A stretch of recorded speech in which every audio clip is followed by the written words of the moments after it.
जैसे ही खबर चलती है सांसद मनोज तिवारी तुरंत अपने पूरी टीम के साथ यहाँ पहुँचते हैं, क्योंकि जब हमारी बात हुई तो इस खबर पे जैसे ही संज्ञान लिया गया तुरंत ही पार्लियामेंट कुछ काम बताया कराया जाए तो कर लोगे काम आपको।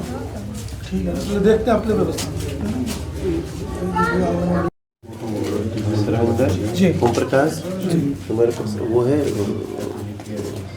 नंबर है, मोबाइल नंबर इसका नंबर नोट कर दीजिए। एक बच्चा यहाँ रहता 2 साल। हम मैं उस दिन आई थी, उस दिन कोई नहीं था, सब सामान खाली उस दिन में आ गया सब खाली।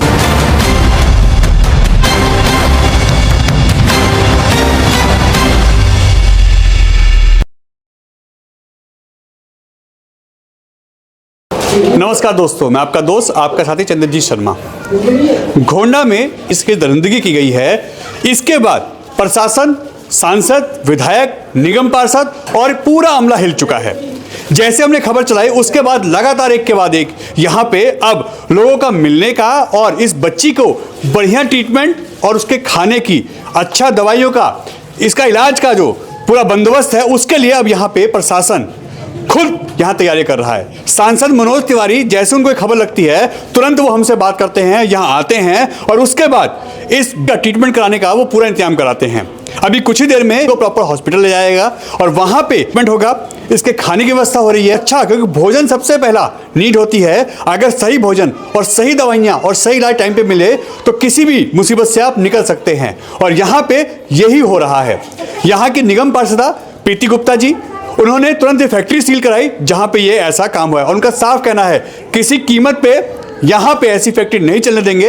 अवैध जो फैक्ट्रियां चल रही हैं, नाबालिग काम कर रहे हैं, अब इन पे एक्शन होगा और इसको पूरी तरीके से सपोर्ट कर रहे हैं सांसद मनोज तिवारी। वो यहाँ आते हैं, परिवार से मिलते हैं, संभव जो मदद है वो करते हैं, दवाइयों का इलाज के लिए यहाँ पे उनको परिवार को आश्वासन देके आते हैं, उसकी व्यवस्था हो चुकी है। जो भी मदद है वो भी कर रहे हैं और साथ साथ एक चीज वो सरेआम कह के गए हैं, खुला कह के गए हैं कि आने वाले समय में यहाँ जो इस तरह की फैक्ट्रियां चल रही हैं, जो अवैध यहाँ पे जो बच्चे निर्माण यहाँ पे जो काम कर रहे हैं नाबालिग, उनके ऊपर भी एक्शन होगा और इस तरीके की जो गतिविधियां हैं वो चलने नहीं देंगे। क्यों?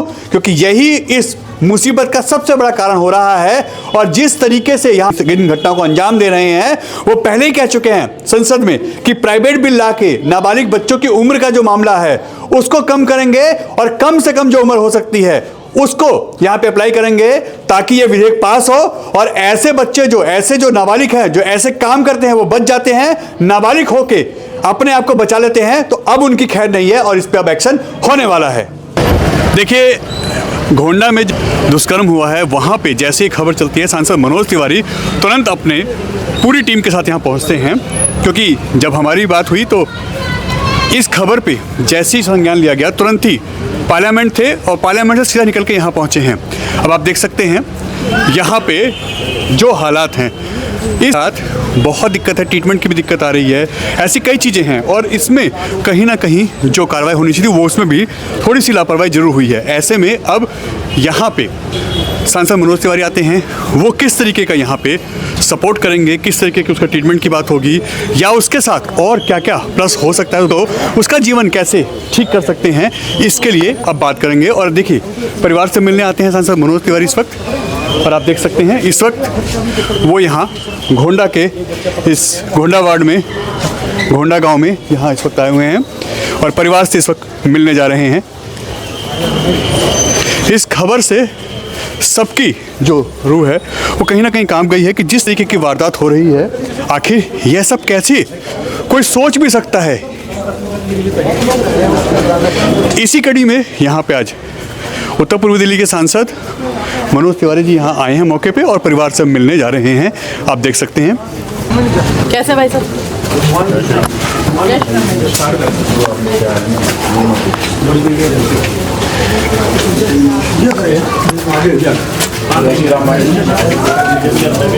भाई कैमरा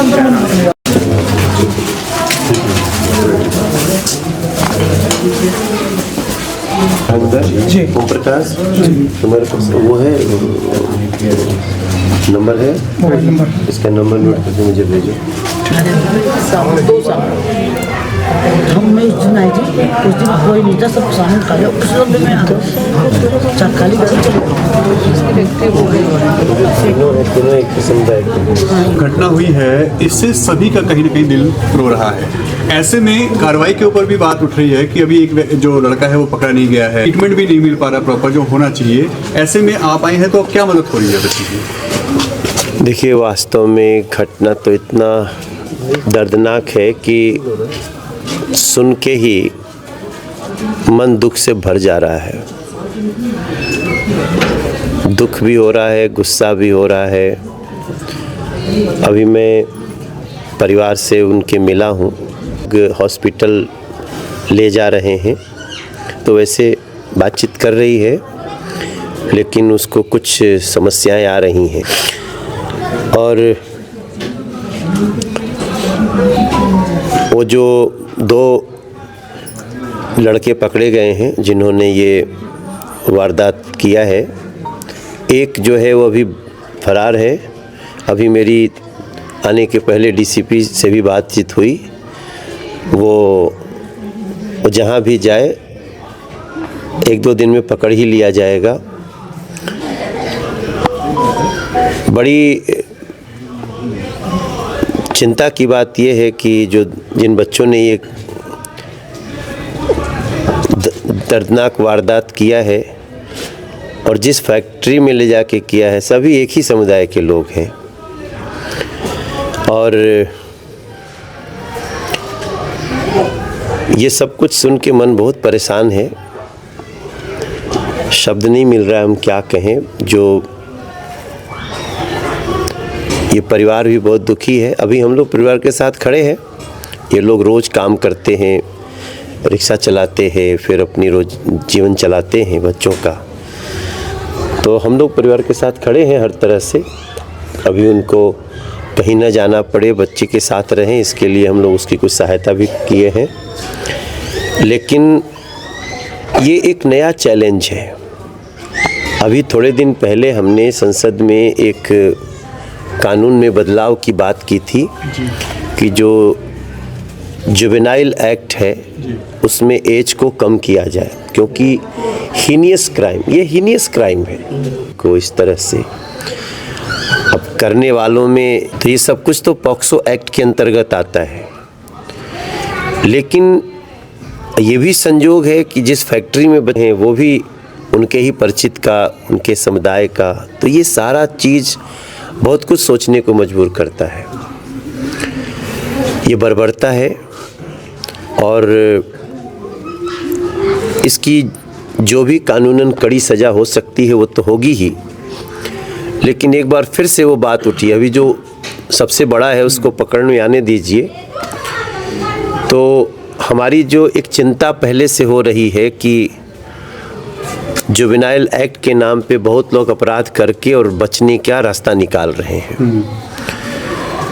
समाज को भी चिंता होगी ये सुन के, मगर अब मेरे तो समझ में नहीं आ रहा है हम क्या कहें। अभी परिवार को संबल देते हैं। हमारे जहाँ घटना हुई है वहाँ का लोकल पार्षद हमारी प्रीति गुप्ता है, उसको भी हमने इंस्ट्रक्ट किया है परिवार के साथ हमेशा रहे। हमारे बगल की रेखा जी हैं, उनको, हमारे जिलाध्यक्ष को, मंडल अध्यक्ष को, सबको हमने लगाया अपने कार्यकर्ताओं को। लेकिन देखो भाई, सबसे जो चिंता की बात है कि वो कौन माता पिता हैं जो अपने बच्चे को कंट्रोल नहीं कर रहे हैं और इस तरह की वारदात हो रही है। इसका क्या रास्ता निकाला जाए, इसके लिए हम सभी को चिंता करनी चाहिए। मैं आज आपको इतना विश्वास दिला सकता हूँ कि इसको हम बहुत हीनियस क्राइम मानते हैं और उम्र चाहे जो भी हो उसकी कड़ी से कड़ी सज़ा होगी। सर, एक सवाल था, उत्तर पूर्वी जिला में नाबालिग गैंग जो है वह काफ़ी एक्टिव है। चाहे आज की घटना को लेकर देख लीजिए, क्राइम को लेकर देख लीजिए, इस तरह की घटनाएं बहुत होती हैं, उन पर कई हथियार भी मिलते हैं। सर, ये बात आप ठीक कह रहे हैं। ये शब्द भी बहुत अच्छा है, नाबालिग गैंग। और मुझे ऐसा कई घटनाओं में दिख रहा है कि उन नाबालिगों के पीछे कुछ बालिग लोगों का गैंग है जो उनको संरक्षण देते हैं। इस घटना के बाद उनकी बेल कराने में, उनको छुड़ाने में उसकी पूरी मदद करते हैं। इसलिए मैं पुलिस को भी बोलूँगा और सारी व्यवस्था को कि इसका बहुत गहन जांच करने का समय आ गया है। समाज को सुरक्षित रखना है हर हाल में, मगर ये सारे चैलेंजेस को कैसे न्यूट्रलाइज़ किया जाए उसके लिए हमको एक प्लान बनाना है। और मैं निश्चित रूप से अभी मैं 3 दिन बाद हमने पुलिस कमेटी की मीटिंग भी बुला दी है और मैं पहली बार इस पुलिस कमेटी की मीटिंग के बाद मैं मीडिया को ब्रीफ भी करूंगा। आप भी हमारी कुछ सहायता करें, हम क्या कर सकते हैं। हम एकदम से ये सुनने के बाद कि 11 साल 13 साल 16 साल के लोग कर रहे हैं और वो भाग रहे हैं, पूरा परिवार के साथ भागे हैं। ये भी आप एक चिंता की बात देखिए कि अपने ऐसे बच्चों को समझाने की बजाय, उनको ठीक करने की बजाय, उसको फेस करने की बजाय वो भाग रहे हैं। ये सारी चीज़ें कुछ और इशारा करती हैं। सांसद जी, एक चीज़ यहाँ पे और निकल के आ रही है बार बार कि अवैध फैक्ट्रियाँ चल रही हैं, नाबालिग उसमें काम कर रहे हैं और प्रशासन इस पे कहीं ना कहीं लापरवाह है। हालांकि यहाँ के निगम पार्षद ने जैसे ही ये बात सामने आई है उन्होंने तुरंत एक्शन लिया है और इसको सील कराया प्रीति गुप्ता जी ने। हाँ जी, सील कराया है और सील कराने की घटना को मैं इनको अच्छा ही बोलूँगा। लेकिन ये जो मुद्दा आया है कि इस तरह से लोग इलीगल ढंग से काम कर रहे हैं, इसका हम जो हमारी अगली मीटिंग है हम उसमें डीसी, एमसीडी और ये सारे कंसर्न जो डिपार्टमेंट्स हैं उनको बुला रहे हैं।